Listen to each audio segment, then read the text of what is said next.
जय श्री राम दोस्तों, आप देख रहे हैं YouTube चैनल ज्ञान स्टार प्लस।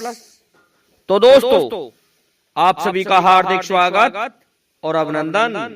देखिए दोस्तों, आज हम फिर से आपके समक्ष भाई देवी सिंह कुशवाहा जी के कमेंट का उत्तर देने जा रहे हैं। इससे पहले देखिए दोस्तों, हम आपके समक्ष इनका कमेंट पढ़ते हैं।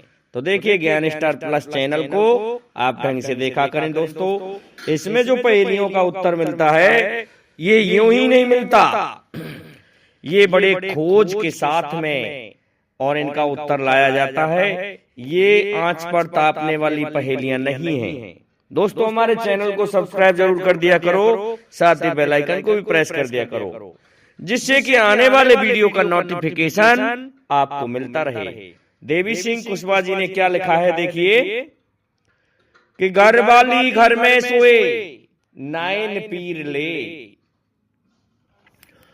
देखना हर के बालक भजन कुआरी आंचल दे। दोस्तों, पहेली बहुत गजब की है और ऐसी ही अच्छी पहेलियां आपको मिलेंगी जो कि पुराणों में से हैं। वैसे तो ये पहेली ऐसे समझो जैसे किसी मनगढ़ंत कहानी से ली गई हो।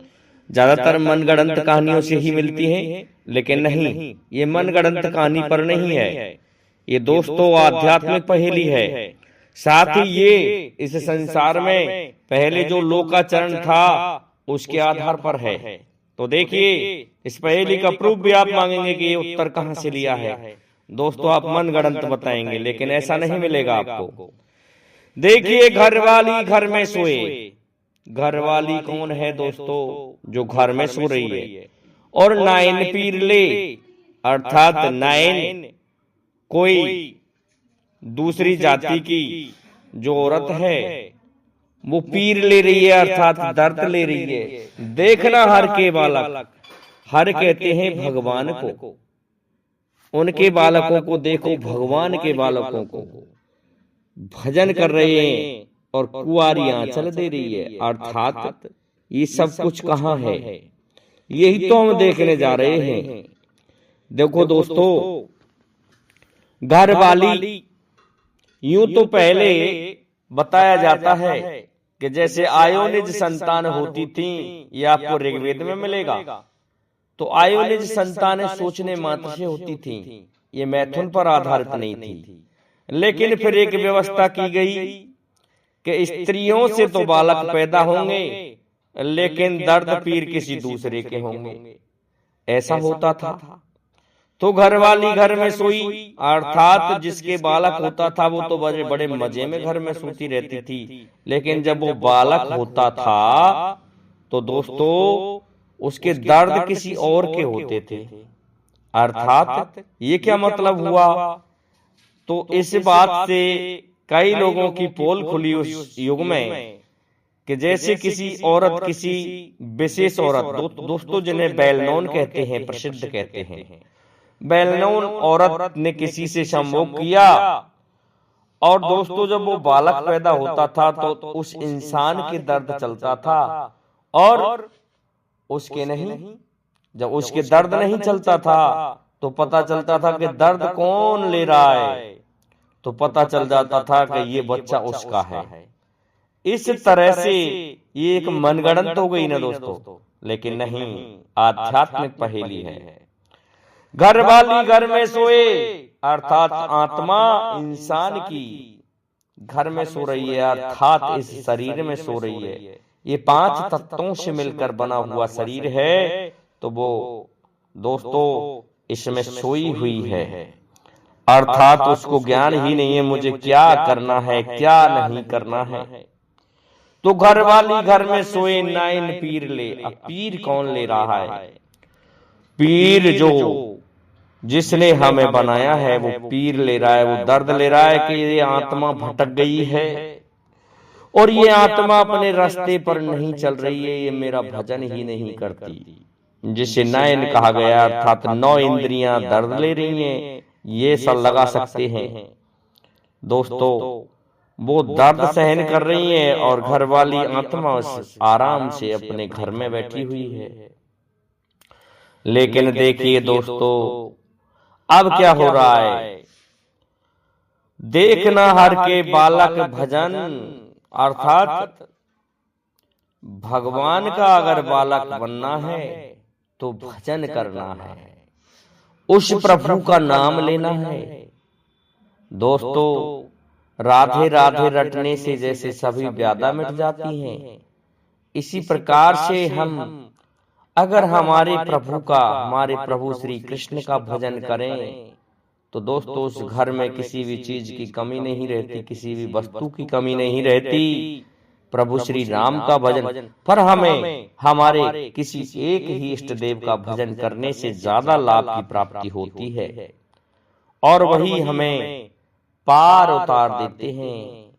हे पार ब्रह्म भगवान, देखिए आप हमें इस तरह से इस कीचड़ से मुक्त करा दीजिए। तो देखिए लोगों, घर वाली घर में आत्मा सो रही है, नाइन पीर ले रही है, अर्थात 9 इंद्रियों को दर्द हो रहा है। आत्मा सोई हुई है, फिर भी ये 9 इंद्रियां काम करती रहती हैं। और जिसने भजन किया है तो कुंवारी आंचल दे, ये आत्मा कुंवारी है, ये आत्मा कुंवारी है, यही तो आंचल दे रही है उन 9 इंद्रियों को, अर्थात पैदा होने वाले उस अंश को यही तो आंचल देती है ये आत्मा।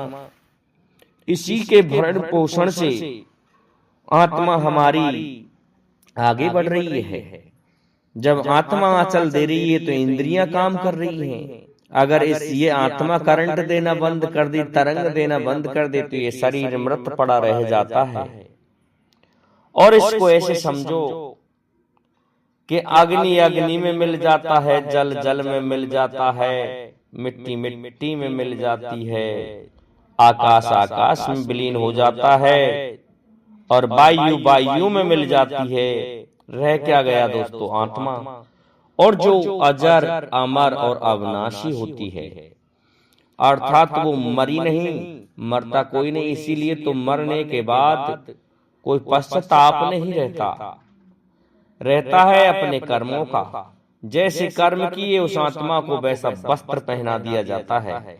जैसा मूल्य आपने बाजार में जिस कपड़े का दिया है वैसा आप कपड़ा खरीद लाते हो। इसी तरह से ये जो मूल्य है भगवान का, भजन का, इस मूल्य से आपको वही वस्त्र पहना दिया जाता है उस आत्मा को, और वो आत्मा उस वस्त्र में आ जाती है जिसे हम जन्म होना कहते हैं। ये विडंबना है दोस्तों। कहते हैं वो मर गया, वो मर गया। अरे कोई नहीं मरा। मरने का इसीलिए तो कोई डर नहीं रहता। कहते हैं लोग छोड़ गए, पता नहीं क्या सोच रहे होंगे। कोई कुछ भी नहीं सोचता दोस्तों। आपने जितना पैसा बाजार में दिया उठाया है वैसे ही तो कपड़े आप लोगे। यदि आपके पास में पैसा नहीं है तो आप सस्ते से सस्ता कपड़ा खरीदोगे, महीना 20 दिन 15 दिन 6 माह तक उसको चलाओगे, उसके बाद वो फिर फट जाएगा। इसी तरह से, और यदि आपने ज्यादा पैसा दिया है, अच्छे सूट पैंट बनवाए हैं, या आपने अच्छे धोती कुर्ते बनवाए हैं, या अच्छे कुर्ते पाजामे बनवाए हैं, तो वो लंबे समय तक चलेंगे और आप अच्छे भी लगेंगे। ऐसे ही जो भजन रूपी पैसा आपने कमाया है वो उस जगह काम आएगा जब आपकी आत्मा को उस वस्त्र की आवश्यकता होगी जहां वो जाना चाहती है, तो उस जगह आपको धकेल दिया जाएगा, पहना दिया जाएगा। तो दोस्तों ये पहेली इसी तरह की है। ये यहाँ लग रही है, यह आध्यात्मिक पहेली है। मैं समझता हूँ आपकी समझ में हमारे इस प्रश्न का उत्तर आया होगा। इसलिए अब आप सभी से मेरा निवेदन है कि आप हमारे इस वीडियो को लाइक शेयर सब्सक्राइब करें, साथ ही बेल आइकन को भी प्रेस कर दें, जिससे कि आने वाले वीडियो का नोटिफिकेशन आपको मिलता रहे। दोस्तों जय हिंद, जय भारत, जय जय श्री राधे, जय जय श्री राम।